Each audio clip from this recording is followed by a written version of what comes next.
नमस्ते जी। 171वीं श्रव्य कणिका सत्यार्थ स्वाध्याय एवं प्रवचन माला आप सभी धर्म प्रेमी महानुभावों का हार्दिक स्वागत करता हूं। हम छठे समुल्लास में राज धर्म विषय को आपके समक्ष व्याख्यान कर रहे हैं, जिसमें सभापति के क्या गुण होने चाहिए इस विषय में गत श्रव्य कणिका में बहुत सी बातें हमने आपको सुना दी। अब आगे कौटिल्य अर्थशास्त्र में चाणक्य क्या लिखते हैं। मात्स्य न्यायाभिभूताः प्रजा मनुम वैवस्वतम राजानम चक्रिरे धान्यम षड्भागम हिरण्यम चास्य भागदेयम प्रकल्पयामासुः।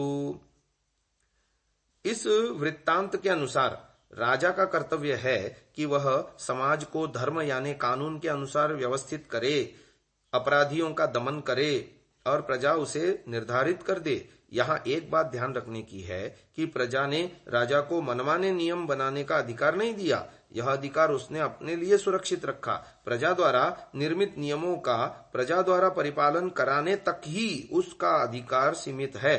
पाश्चात्य विचारकों ने इसे सामाजिक करार का नाम दिया। फ्रांस में राज्य क्रांति के अवसर पर रूसो के सोशल कॉन्ट्रैक्ट नामक ग्रंथ का जनता पर बड़ा व्यापक प्रभाव पड़ा।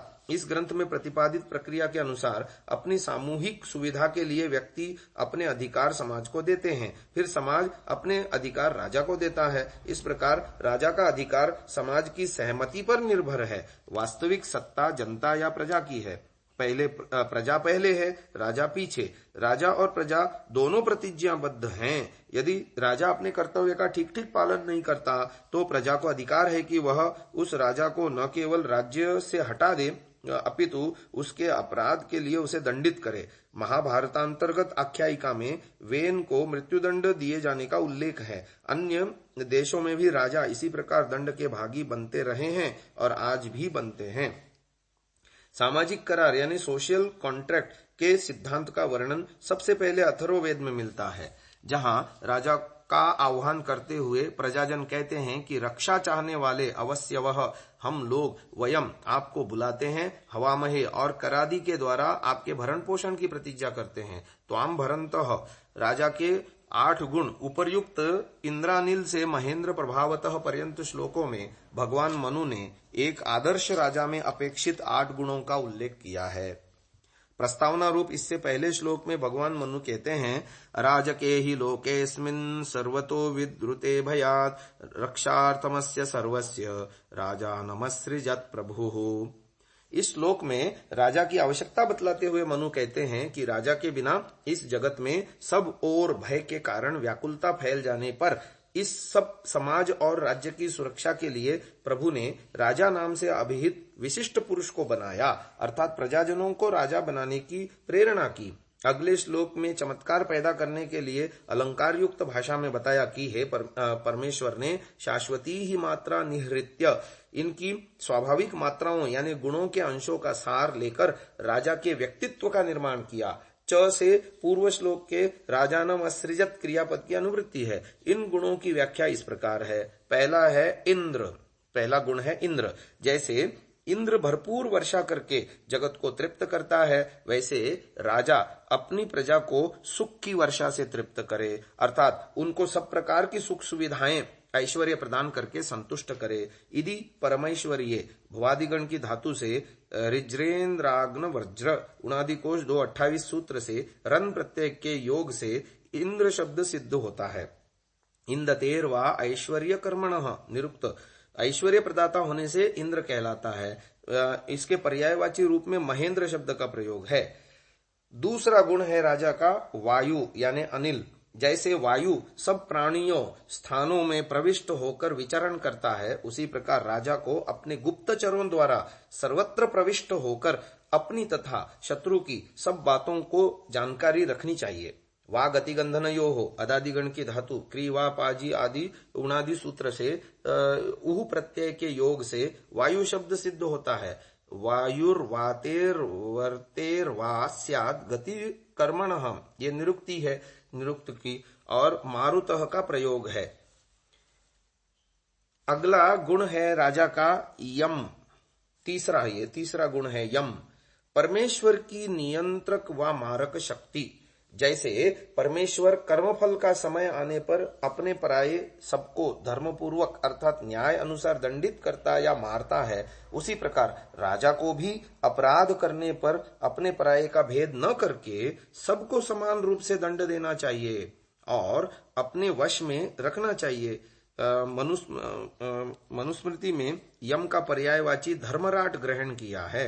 धर्म अर्थात न्यायपूर्वक शासन करने वाला ही धर्मराट होता है। सत्यार्थ प्रकाश के प्रथम संस्करण में न्यायाधीश के समान वर्तने वाला के आगे इतना और लिखा विशेष, जैसे भरत राजा ने अपने पुत्र का स्वहस्त शिरच्छेद कर दिया था और सगर ने अपना एक पुत्र असमंजस वन में निकाल दिया था।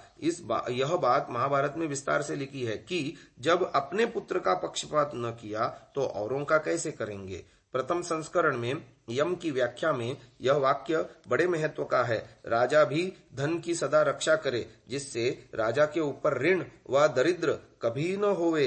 अपने व प्रजा के ऊपर जब आपत्काल आवे तब उस धन से अपनी व प्रजा की रक्षा कर लेवे। इस प्रकार यहाँ ग्रंथकार ने राजा को अपनी ओर से परामर्श दिया कि आपात स्थिति इमरजेंसी के लिए एक सुरक्षित कोर्स यानी रिजर्व फंड की व्यवस्था अवश्य करे, जो आड़े वक्त में काम आ सके। अब चतुर्थ राजा का गुण है, सभापति का गुण है अर्क। जैसे सूर्य अपनी किरणों द्वारा संतप्त किए बिना जल ग्रहण करता है, उसी प्रकार राजा भी प्रजा को कष्ट पहुंचाए बिना कर ग्रहण करे। अर्च पूजायाम भ्वादिगण की धातु से क्रीडाधारार्चिक लिभ्यः कह उणादि कोश के सूत्र से कह प्रत्यय के योग से अर्क शब्द सिद्ध होता है। अर्क के पर्यायवाची आदित्य का प्रयोग है। अब अगला है पांचवा राजा का या सभापति का गुण अग्नि। जैसे अग्नि अशुद्धि का नाश करके शुद्धि करने वाली होती है और तेज युक्त होती है, उसी प्रकार राजा अपराध, हानि एवं दुष्टता करने तथा प्रजा को पीड़ित करने वालों को प्रभावशाली ढंग से संतापित करने वाला एवं दंड से सुधारने वाला होवे। अगि गतौ धातु से अंगेर नलोपश्च उनादि सूत्र से निहि प्रत्यय के योग से अग्नि शब्द निष्पन्न होता है। अब छठा गुण है राजा का वरुण। जैसे जल अपने तरंग या भंवर रूपी पाश में प्राणियों को फंसा लेता है, उसी प्रकार राजा अपराधियों और शत्रुओं को बंधन या कारागार में डाले।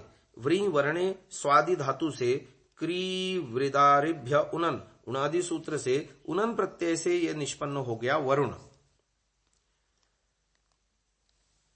अगला सातवां गुण है चंद्र। जैसे चंद्रमा शीतलता प्रदान करता है और पूर्णिमा के चंद्रमा को देखकर सब प्रसन्न होते हैं, उसी प्रकार राजा अपनी प्रजा को शांति और प्रसन्नता देने वाला हो, उसे राजा के रूप में देखकर सबको हर्ष हो। चदी आह्लादने दीप्तौ च भ्वादिगण की धातु से स्फाई तंची वंची उणादि सूत्र से रक प्रत्यय से ये सिद्धि होती है और पर्यायवाची इसके सोम है। अब आठवां और अंतिम लक्षण बता रहे हैं, गुण बता रहे हैं वित्तेश, और इसके पर्यायवाची बताए हैं क्रमशः कुबेर और धरा पृथ्वी शब्दों का ग्रहण किया गया है।